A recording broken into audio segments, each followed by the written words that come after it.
ini diundang untuk menjadi persaksian diangkatnya Mbah Sunan Giri sebagai Prabu Wilwatikta Islam.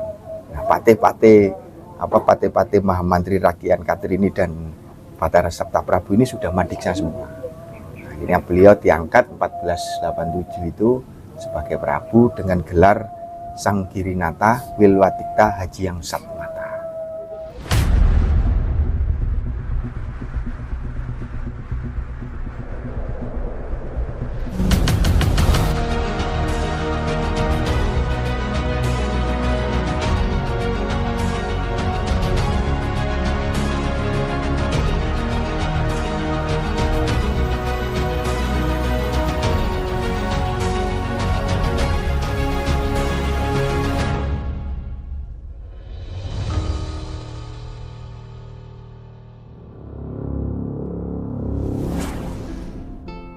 Ini saya bercerita tentang perjalanannya Mbah Sunan Giri ketika pulang dari Pasai diwasiati tanah oleh bapaknya untuk mencari di mana nantinya beliau akan mendirikan sebuah pondok.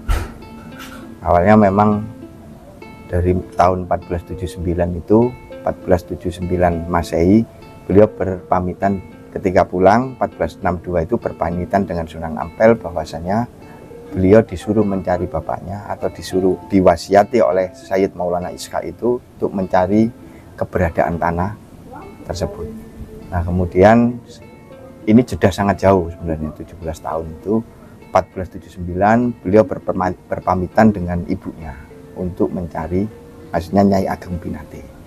Nah, 1479 inilah baru beliau mencari tanah yang diwasiatkan bapaknya. Nah, diawali dari Gunung Lepit. Kalau sekarang Gunung Lepit itu menjadi lapangan bola di daerah dekat Maheso Wangkai atau Gunung Batang. Yang dimaksud Gunung Batang ini adalah bukan batang atau bangkai, bukan, tapi lebih cenderung atau identik dengan pemujaan terhadap Lembu Andini, Gunung Batang. Nah, kemudian setelah dari Gunung Lepit, selama 40 hari beliau riyadhah ini ditemani oleh Syekh Grigis dan Syekh Kujo, dua pandekonya ini, Pangiwo dan pandangannya beliau.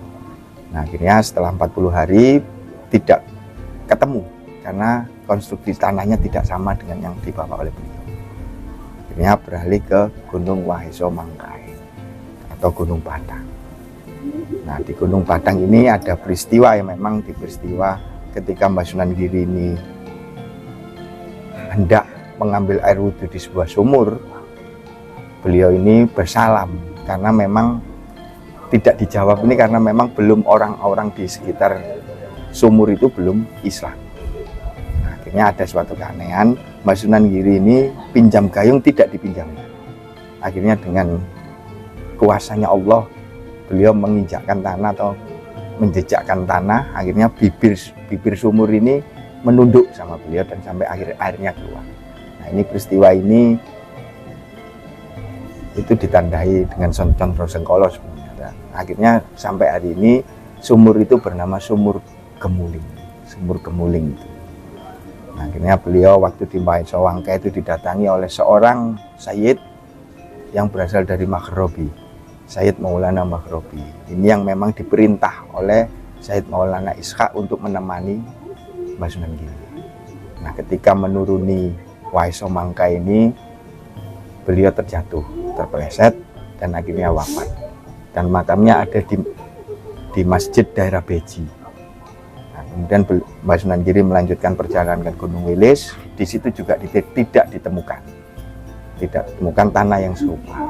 Kemudian ke Gunung Mandaraka. Gunung Mandaraka ini adalah tempat Sayyid Abdurrahman bin Ibrahim Al-Ghazi dimakamkan. Nah, di Mandaraka ini yang sekarang menjadi Gunung Petukangan, atau yang lebih terkenal dengan Pucem atau Putri Cempo. Kemudian di Mandaraka ini beliau lama di Mandaraka ini, dan kemudian beliau mendirikan sebuah langgar. Nah, di sela-sela beliau di Mandaraka ini beliau dipanggil oleh sang guru di Ampel, Dan di sana beliau juga ditemani oleh Syekh Grigis dan Syekh Ujo. Ternyata di sana sudah ditunggu oleh Mbah Sunan Ampel dengan anak-anaknya, juga dengan para wali yang ulama-ulama yang lainnya, juga santri-santrinya Mbah Ampel. Memang Mbah Sunan Giri sangat terkejut ketika diberitahu bahwasanya beliaulah yang akan mengganti Mbah Sunan Ampel sebagai Khalifatul Mukmin. Setelah 1479, setelah rapat di Ampel Dento ini beliau pulang, berlanjutlah beliau mencari gunung, mencari tanah tersebut. Akhirnya beliau ke Ardi Nengah, atau yang sekarang lebih terkenal dengan Gunung Sari, Ardi Nengah itu. Nah, setelah 40 hari beliau melihat sebuah cahaya yang keluar dari tanah ke atas langit. Akhirnya di pagi harinya beliau beranjak ke tempat di mana munculnya cahaya tersebut. Akhirnya di gunung itulah beliau menemukan cahaya. Itu pun tidak ujuk-ujuknya terus beliau menentukan itu, belum ditaskeh, belum. Masih beliau melakukan riyadhah 40 hari. Dan itu saksi bisu ada di bawah itu, di bawah batu itu, yang namanya dinamakan batu Palingge. 1479 ini setelah ketemu itu, Mbah Sunan Giri membuat pondok pesantren. Pondok itu untuk memenuhi kebutuhan wudhu dan kebutuhan air itu, Mbah Sunan Giri membuat telaga. Yang terkenal adalah Telaga Pegat itu, yang dibuat. Ada telaga sumber, telaga kembar itu. Telaga kembar itu adalah telaga Gerobokan dan telaga Pati. Yang letaknya lebih tinggi ke telaga Gerobokan daripada telaga Pati. Batara Sabta Prabu Kertabumi, Batara Sabta Prabunya Prabu Kertabumi, dan beberapa mahamantri rakyat Katrini beliau, setelah Mojopahit hancur, Serno ilang Kertaning Bumi itu 1478 atau 1400 Saka itu oleh Dhyarana Wijaya dan Patih Udara, ini direkrut Batara Sabta Prabu. Tapi dalam pemerintahan tidak diberikan keleluasaan, banyak penekanan-penekanan. Akhirnya wasiat dari Kertabumi itu dijalankan. Nah, ketika penyerangan 1478 itu Mahamantri dan Batara Sabta Prabu ini sudah membuat prasasti sebenarnya yang disiapkan. Memang ini wasiat dari Kertawijaya, bapak dari Kertabumi. Kepatih Gajah Manduro inilah yang memimpin saudara-saudaranya Batara Sabta Prabu, baik Mahamantri Rakyat itu, untuk menuju Giri, ring Giri. Akhirnya perjalanan dari Canggu sampai ke Sembalo itu, dari Sembalo ke Giri menggunakan perjalanan darat. Itu 1485. Sampai 1486 itu beliau menyampaikan, sampai dari Giri 1486 menyampaikan semua unek-unek yang diwasiatkan oleh Kertabumi. Nah, akhirnya Mbah Bentong dipanggil untuk merubah Giri yang semula itu adalah pondok pesantren sebagai sebuah keraton yang dinamakan Giri Kadatuan. Nah, akhirnya lafaz orang Jawa itu ngomong Giri Kedaton. Nah, itu 1487 seluruh sentono-sentono yang keluarga-keluarga ulama-ulama yang ada di Demak, Cirebon, terus di Surabaya, Ampel, terus Raden Husein dan sebagainya yang sudah memeluk Islam, ini diundang untuk menjadi persaksian diangkatnya Mbah Sunan Giri sebagai Prabu Wilwatikta Islam. Cuman ini adalah kerajaan dakwah, bukan kerajaan politik dan pemerintahan. Tapi kerajaan politik dan pemerintahan ini dipergunakan untuk perluasan dakwah Islam. Nah, patih-patih Mahamantri Rakyat Katrini dan Batara Sabta Prabu ini sudah madiksa semua. Akhirnya beliau diangkat 1487 itu sebagai Prabu dengan gelar Sang Girinata Wilwatikta Haji yang Satmata. Kemudian beliau menyusun pemerintahannya itu, termasuk ada Syekh Abdurrahman itu sebagai Pasangguhan, Basosrobahu itu sebagai Patih Hambangkubung Giri, terus Patih Haryo Pinate juga dan sebagainya itu. Akhirnya barulah 1490 Mbah Sunan Giri melakukan ekspedisi Giri Kedaton atau proses Islamisasi dakwah Islam.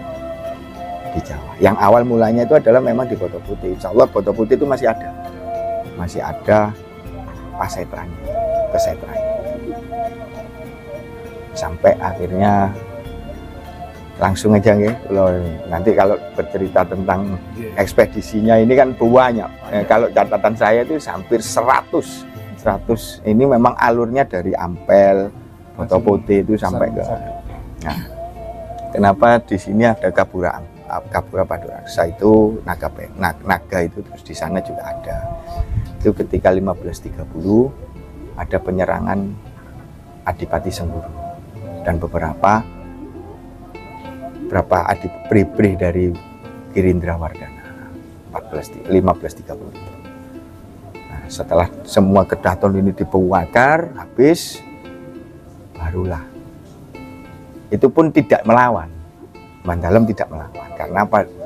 Kalau diomong ini adalah cerita, memang dari keluarga itu mengatakan sebelum Mbah Zainal Abidin Panembahan Wetan ini hijrah ke Gumeno, malam harinya itu didatangi oleh Mas Sunan Giri. Wis ora usah ngelawan. Iku ya sik dulur. Karena itu anaknya Raden Husein. Akhirnya seluruh jajaran Giri Kedaton ini pindah ke Gumeno semua, dan seluruh jajaran-jajaran yang ada di adipati-adipati tidak diperbolehkan menggunakan unsur-unsur keprajuritan. Beralih ke warga biasa. Tata cara pakaian dan sebagainya. Akhirnya gampang Sengguru masuk itu. Karena tidak ada perlawanan sama sekali. Akhirnya di Giri Kedaton ini dibakar, kemudian menuju makam Mbah Sunan Giri. Nah, dan di situ Mbah Syekh Gregis tidak mau meninggalkan makam susuhunannya, junjungannya. Akhirnya sama beliau wafat 1530 itu karena melindungi makam Mbah Sunan Giri. Akhirnya ketika Mbah Syekh Gregis itu wafat, yang namanya kicing itu kan bisa digeser, akhirnya digeduk itu. Nah, barulah keluar tahun. Nah, ketika itu sudah kembali ke Sengguru dan sebagainya, Balitar juga di daerah Singosari itu, mereka kembali karena merasa bersalah. Akhirnya Adipati Sengguru datang ke Mandalem meminta maaf dan sanggup untuk membangun apa yang telah dihancurkan oleh beliau. Makanya Mandalem tidak mau menempati Giri Kedaton ini, tapi beliau lebih memilih ke Wetane Kedaton. Akhirnya disitulah keraton keduanya Giri. Memang seperti itu. Jadi kalau di Gumeno itu ada Masjid Iban, ya tidak mungkin. Maksud di Moro-Morono kan itu dibangun. Jadi kalau ada hall di Gunung Sari ya juga ke sana, ke Gumeno. Adanya makam di sini kan, kan dulu kan tidak diperbolehkan ada makam. Awal dari pemakaman itu adalah Pangeran Seto Timur. Itu karena itu julukan setelah beliau wafat, tapi nama beliau adalah Raden Supeno. Raden Supeno ini rela untuk mengorbankan dirinya. Raden Supeno ini anak dari Mbah Sunan Giri, dari ibu Nyai Dewi Murtosia, anaknya Mbak Ampel. Yang ke-8. Tapi meskipun ini kan tetap tidak ragil lah, karena masih ada ibu kedua. Meskipun tua anak dari ibu kedua, tetap manggilnya tetap kakak. Nah, akhirnya penyerangan Senopati Merangges dan pasukan Mojopahit itu sebenarnya korbannya bukan Raden Supeno saja. Ada Pangeran Wulu. Tapi hari ini Pangeran Wulu namanya dipakai di Condrogipo. Pangeran Wulu ini setelah Mbah Supeno menutupi Mbah Sunan Giri ketika panah itu dilepaskan oleh Senopati Merangges, ditutup oleh Mbah Raden Supeno, kemudian ditutup lagi oleh Mbah Raden Pangeran Wulu. Nah, akhirnya Mbah Supeno tidak dimakamkan di lokasi ini, tapi di bawahnya Kedaton. Di belakang itu kan masih, karena tundonya kan beda, dimakamkan di situ. Nah, adanya makam-makam ini kan setelah era 1650 ke atas. Di situ ada Puspahita, Pangeran Puspahita atau Mahmudin Soleh. Raden Mahmudin Soleh ini adalah Raja Giri, Susunan Giri. Yang kalau dari urutan nasab ya, itu adalah Susunan Giri ke-8. Terus ada makam lagi nah, itu anak, istri, anak, dan beberapa pembantu. Cantriknya itu. Nah, di bawah sini ada makam anak Pangeran Singonegoro. Cucu Pangeran Singonegoro, Pangeran Hanggareksa II. Kalau yang di bawah tadi ya waktu saya itu adalah Pangeran Kedaton, anak dari Pangeran Singonegoro dari istri Putri Cempung. Nanti anaknya Mbak Singonegoro ini dari istri 3 ya banyak sebenarnya. Dari istri pertama itu 7, dari istri kedua itu 4, dari istri ketiga itu 3. Jadi memang ada bis lah. Kalau di naskah-naskah itu kan selalu menyebut Sunan Giri, tapi kan era dan masanya tidak diperhitungkan. Akhirnya sematan-sematan itu ya wis pokoknya Mbah Sunan Giri yo Raden Paku. Padahal sebetulnya ada berapa raja? 11 raja. 11 raja. Ini yang termasuk Durya, keturunan Mbah Sunan Giri. Ada salah satu dari Adipati Jipang yang ditempatkan dulu sebelum Pangeran Singonegoro naik tahta. Namanya Wiroyadi, atau yang lebih familiar disebut di naskah-naskah itu adalah Pangeran Seto ing Kemlaten. Nah, itu seperti itu. Harapannya Kang terhadap tempat ini Kang untuk kedepannya dan terhadap generasi muda begitu, apa menurut Kang Mas? Sebenarnya saya ini simpel. Jadi sejarah-sejarah ini harus diungkap kebenarannya. Karena memang selama berapa ratus tahun itu kita selalu menggunakan sejarah kolonial, yang pertama. Yang kedua, sejarah kolonial ini diperkuat oleh birokrasi atau pemerintah.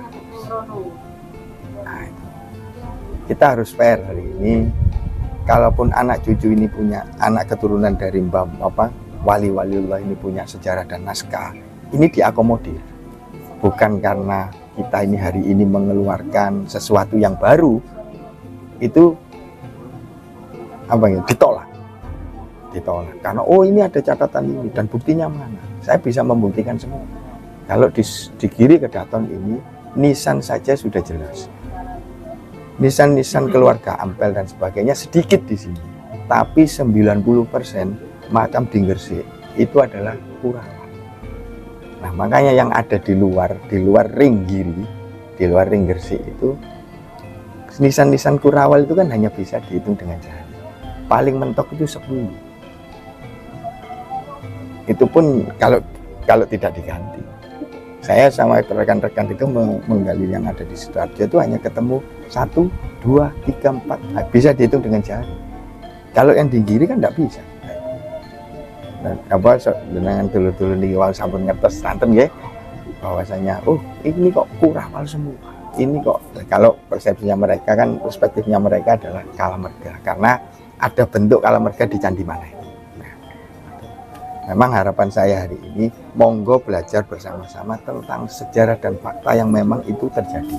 Karena apa? Tidak bisa absolut, tidak 100% ini harus benar, bukan. Karena apa? Kita bukan pelaku. Kita hanya menceritakan masa lalu.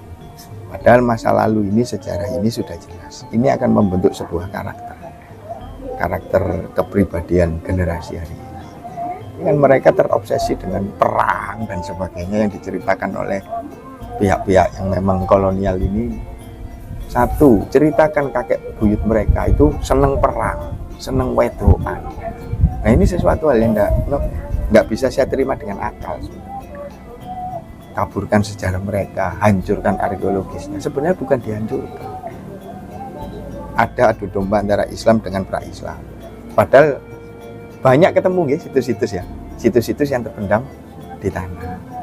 Lu mau dihancur domba terus dipendam kan nggak mungkin. Ya, karena memang ada bencana. Ya, cuman saya bisa bilang hari ini, ayo bareng. Wis gak usah engkel-engkel. Kalau engkel-engkelan ujung-ujungnya UUP, ujung-ujungnya proyek. Kita menggali sejarah itu karena memang untuk memunculkan jati dirinya bangsa. Ini tundo gitu. Ya.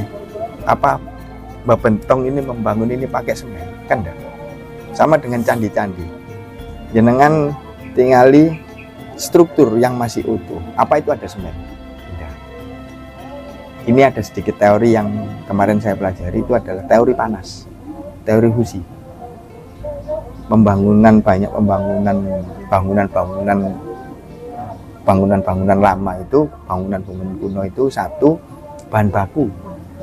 Bahan bakunya itu hari ini sekarang dijadikan biogas. Kalau dulu dibuat campuran batu bata, campuran bata. Kenapa? Celetongi sapi. Nah, ketika digosok halus, semakin digosok semakin panas.